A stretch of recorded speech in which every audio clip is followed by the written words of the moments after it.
This reflection is taken from the Mass readings for Friday, February the 16th. Why do we fast? One of the main reasons for fasting is to create space within our lives for God, with the anticipation that God desires to and will come to fill that space within us.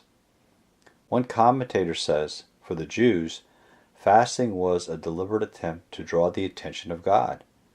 We hear this in Friday's first reading from Isaiah, where the Israelites complain, "Why do we fast, and you, God, do not see it? Afflict ourselves, and you take no note of it." In Friday's Gospel, Jesus challenges John the Baptist's disciples to recognize that the one they desire is already in their presence. God has noticed. In the Gospel encounter, John's disciples approach Jesus with a question. "Why do we and the Pharisees fast much, but your disciples do not fast?" Jesus, in typical rabbinical style, answers their question with a question. Can the wedding guests mourn as long as the bridegroom is with them?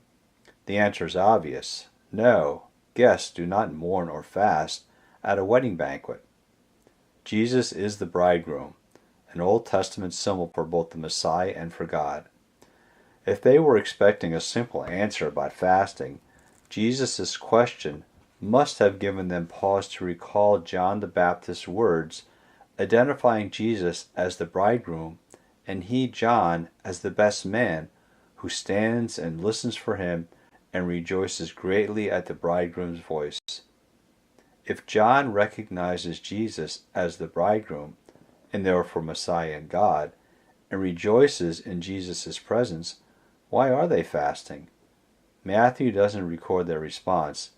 I'd like to imagine an aha moment. Lent is traditionally a time of fasting. John's disciples were fasting, but until challenged, they missed the presence of the Messiah, the very one they were seeking. When fasting, it's easy to focus on ourselves, what we are giving up. Jesus challenged John's disciples and now challenges us to maintain focus on the true purpose of our fasting. He wants us to be looking for and anticipating His coming, so when He appears, we do not miss the moment. Isaiah in the first reading gives us some practical advice.